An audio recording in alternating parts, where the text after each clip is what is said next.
এই সিনেমাতে থর হচ্ছে গিয়ে চোর, যে বড় লোকদের থেকে চুরি করে, না না, গরিবকে কিন্তু কিছু দিয়ে ফিয়ে দেয় না। এবং থর হলো গিয়ে গান্ধীবাদী। থরকে ধরার জন্য পাগল হয়ে উঠেছে হাল্ক, কিন্তু হাল্কের পুলিশ ডিপার্টমেন্ট থরের অস্তিত্বে বিশ্বাসই করে না।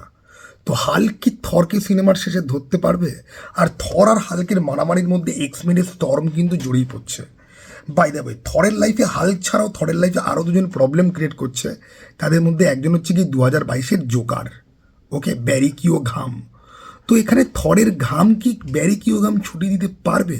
কি হবে শেষ অবধি জানতে হলে এই রিভিউটা দেখতে থাকুন।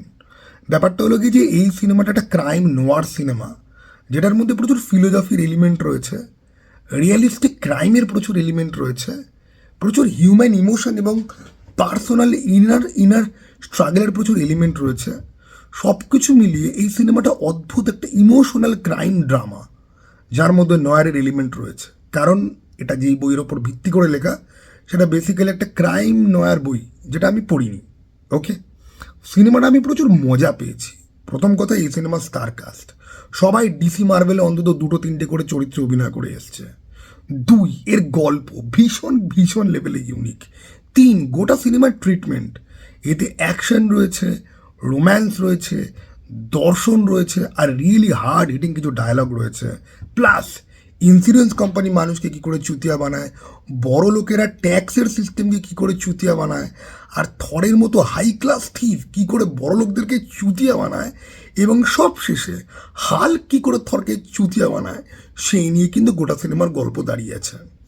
হেভি ইউনিক, মজার, ইমোশনাল, হেভি একটা সিনেমা, যেটা তোমাকে ক্লাইম্যাক্সে গিয়ে হেভি মজা দেবে, একটা হোলসাম ফিলিংস দেবে। কমেন্ট বক্সে জানাও যারা যারা অলরেডি দেখে ফেলেছো, আর যারা যারা দেখোনি তাদেরকে বলছি এই সিনেমাটা কিন্তু মিস করো না। হলে যদি না হয় তাহলে ভাই চুম্বক লাগিয়ে জোগাড় করে দেখতে পারো, কারণ রিয়েলি মজার একটা সিনেমা। চলো টাটা ভাই, আবার যেন দেখা ভাই।